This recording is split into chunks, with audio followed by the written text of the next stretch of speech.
Greeting, ladies and gentlemen, wherever you are in this world. It's an Englishman saying, I give it a go. I give it a good go.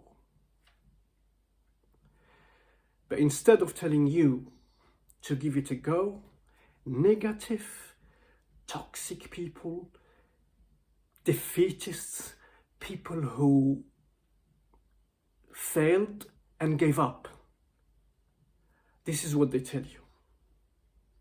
If it didn't work for this person, what makes you think that it works for you? This is what they're gonna say to you.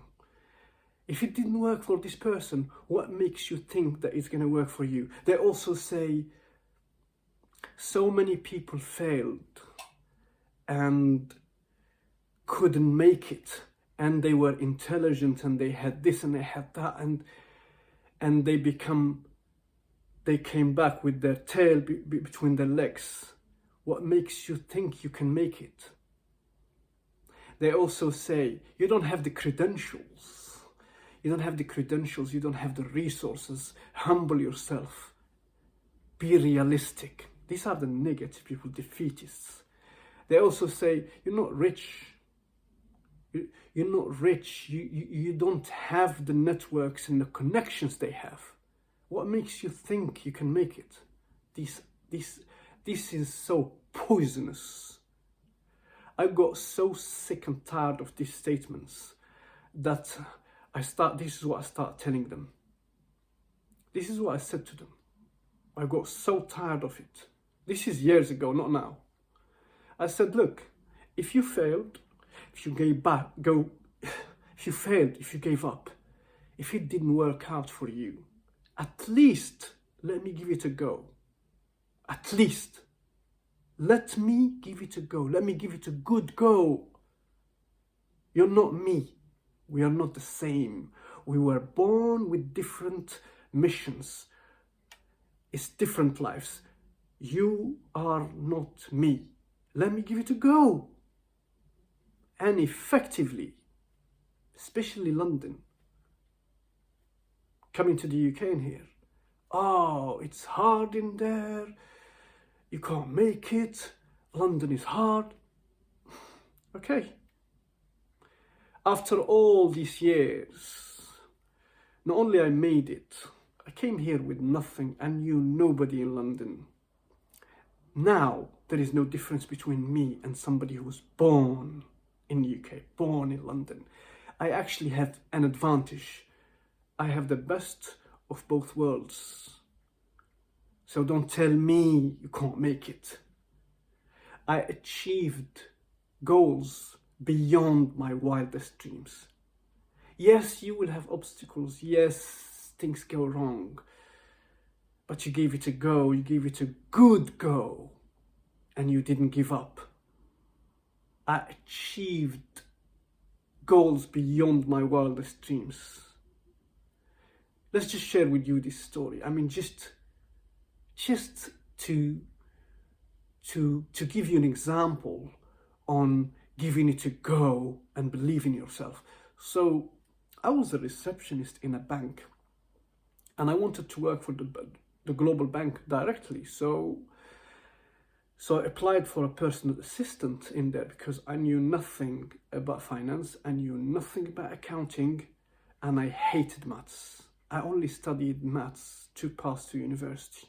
So for me, who know nothing about project management, nothing about professional services, nothing about accounting, nothing about finance, I threw myself in there and thought, let's give it a go. So I got a job as a personal assistant to 3 directors. They gave me 6 months probation.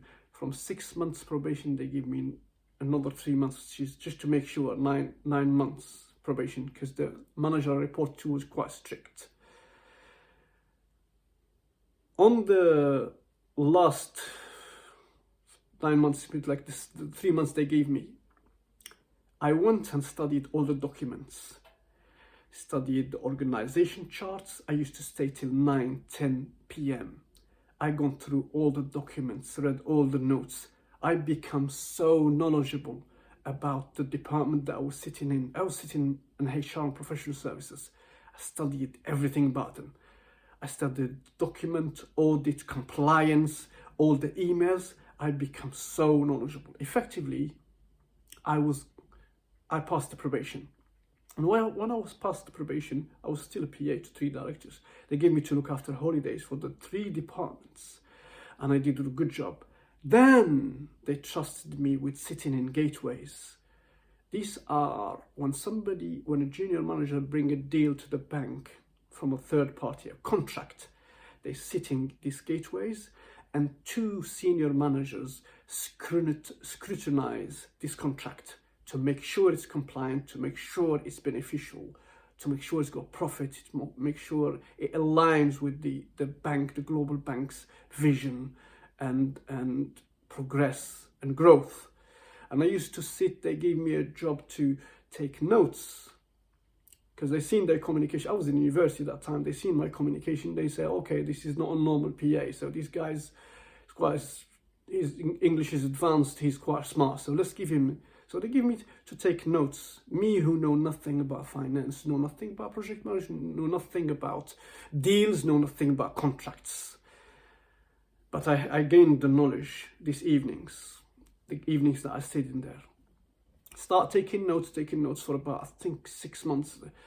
And then I become so knowledgeable that these junior managers, before they go and sit in these gateways and get shredded to pieces, because with banks, it's money involved. So to bring a contract from a third party, you get absolutely shredded to pieces. They will look at every side of the contract. Risk, finance, everything. And they will look at it, scrutinize it. So they used to come to me and ask me what I look for. Is it okay? Am I safe to go in there? Like, am I okay? And I give them an advice. I gained so much knowledge that I become like advisor to them. And I'll tell them what to look for. And from there, I applied for project management office. And from project management office, I went and become a junior project manager. And from a junior project manager, I made it to senior project manager. At the end of 6 years career, I was so knowledgeable that even when the audit came from externally, I get paired up with them to make sure they're doing the right thing. And I was the person to look to go to in terms of compliance, audit, and mainly if one things go wrong, business continuity. Imagine somebody who know nothing about finance, know nothing about audit, know nothing about accounting, become senior project manager. So I gave it a go. I gave it a good go, and I didn't give up. I didn't listen to these negative people. None of the people that I know, none of them reached this level. And not only now, I have tons of experience in the professional services and in the finance, but I'm a author of a book called You Can't Stop Me, I Have a Dream. I wrote it myself, no ghostwriter. I'm a motivational global, international motivational speaker. My talks are everywhere. I got quotes all over the world. I get invited to global summits to speak, podcasts. I didn't listen to these negative people. If I listened to them, I wouldn't be what I am now. I wouldn't be, because what they say to you is poisonous. They're assassinating your will to become something. They're killing you inside. Don't listen to them. I trusted my instinct. I trusted my potential. I trusted my skills, and I gave it a go. I gave it a good go, and I didn't give up. So, give it a go. Don't listen to them. Give it a good go. And no matter what happens, through the ups and downs, never give up. Thank you for watching, listening. See you on the other side.